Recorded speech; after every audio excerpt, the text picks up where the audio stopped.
তো বস, আজকে জাস্ট কিছুক্ষণ আগেই দেব শুভশ্রীর পরবর্তী ছবি অর্থাৎ দেশু 7, যেটা এবছর দুর্গাপুজোর সময় আসছে, সেই ছবির অফিসিয়াল ফার্স্ট লুক ড্রপ করা হয়েছে।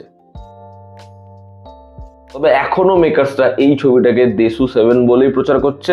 ছবির কোনো টাইটেল তারা এখনো রিভিল করেনি। এবার দেখার এই ছবির টাইটেল কি দেশু 7ই থেকে যায়, না ছবির টাইটেল আমরা যেটা ভাবছি সেটাই হয়। তার কারণ ছবির টাইটেল কি হতে পারে সেটা কিন্তু এখানে বোঝা যাচ্ছে। এখানে পোস্টারটা যেরকম কম্পোজিশন, পোস্টারটা কিরকম দেখতে লাগছে সেটাতে আমরা আসছি। তবে ভালো লাগার যেটা বিষয় সেটা হচ্ছে এই ছবিটা একটা ফ্যামিলি ড্রামা বা সেফ বেট নয়। এই ছবিটা একটা big budget hardcore main stream ছবি হতে চলেছে হয়তো, এবং সেটা এই ফার্স্ট লুকটা মোটামুটি প্রমিনেন্ট করছে এবং যেটা দেখে আমি খুশি। তার কারণ হচ্ছে আজকে দেব শুভশ্রীকে তাদের অডিয়েন্সরা যেভাবে চিনেছে, এবং যখন এত বছর পর তাদের ছবি এসে হচ্ছে, কোথাও একটা গিয়ে মনে হয় যে একটা দূরত্ব তৈরি হচ্ছে। তার কারণ তাদেরকে আমরা চিনেছি মেইন স্ট্রিম হার্ডকোর ছবি দিয়ে, চ্যালেঞ্জ থেকে আমরা তাদের চিনেছি।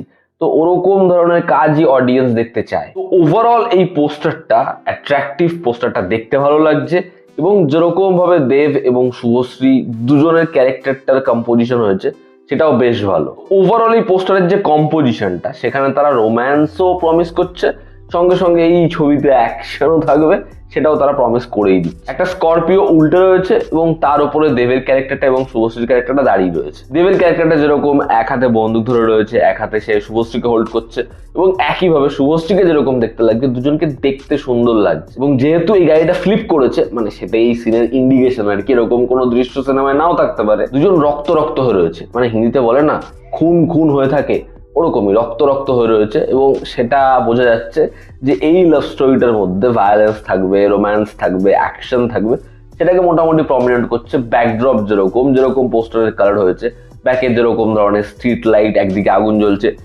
কম্পোজিশনটা ভালো, দেখতে ভালো লাগছে পোস্টার। এবং যে মিউজিকটা আমরা শুনতে পাচ্ছি সেই মিউজিকটা ভালো। এবং দেবের ছবিতে নীলায়ন চ্যাটার্জি, আমি জানি না মিউজিকটা কে ক্রিয়েট করেছে, এটা আগে থেকে বলা ভুল হবে, প্রতিহিত করতে পারে, আবার অন্য কেউ করতে পারে, মানে আমি এটা অ্যাজিউম করছি না। তবে গানটা শুনতে ভালো লাগছে, মিউজিকটা ভালো লাগছে। তো আজ তারা হঠাৎ করে পোস্টারটা আনলো, বিষয়টা হঠাৎ করে আনা না, বিষয়টা হচ্ছে যে দেবের যে প্রোডাকশন হাউস দেব এন্টারটেনমেন্ট ভেঞ্চার্স, মেবি সেটার আজকে জন্মদিন, যে কারণে তারা আজকে ফার্স্ট লুকটা ড্রপ করেছে। তো 16ই অক্টোবর সিনেমা হলে আসছে এই ছবিটা। এই ছবিতে অনির্বাণ ভট্টাচার্য রয়েছে।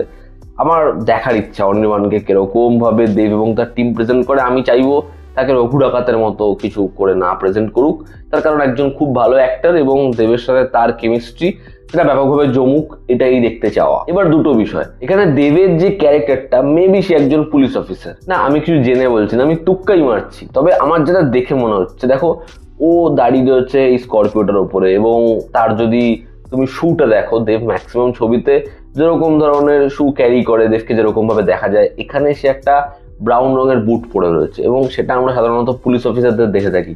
সেরকম কিছু হতে পারে, আবার নাও হতে পারে। যদি তারা এরকম ধরনের ডিটেলিং ধরে, দেব যদি পুলিশ অফিসার হয়, দেখার বিষয়টা আলটিমেটলি যায় কোথায়, এবং ছবির টাইটেল কি হতে পারে। দেখো এটা তোমরাও জানো, তোমরাও বুঝে গেছো, আমি তোর শুধু, এই যে ট্র্যাকটা শোনা যাচ্ছে, মেবি এই ছবির টাইটেল আমি তোর শুধু হতে পারে। তো আপাতত এই পোস্টারটা নিয়ে আমার থট, এই পোস্টারটা ভালো পোস্টার, বেশ ভালো পোস্টার। দেব শুভশ্রীকে দেখতে ভালো লাগছে, এবং একটা জিনিসে আমি খুশি, তারা ফ্যামিলি ড্রামায় যায়নি, তারা একটা রোম্যান্টিক অ্যাকশন ফিল্ম নিয়ে আসছে। তো বোঝাই যাচ্ছে দুর্গাপুজোর ক্ল্যাশ ভয়ানক হতে চলেছে, এবং সেখানে কোনো সময়ের সীমা, কোনো সিনেমার সীমা না থাকুক, সবাই আসুক, বিজনেস করুক, এটাই বলার। সব থেকে আগে ভালো ছবি হোক। তো এই ছিল আজকের ভিডিও। যে তোমাদের কি অপিনিয়ন জানিও, জনতা আমাদের পাশে আছে। আবার দেখা হচ্ছে, টেক কেয়ার।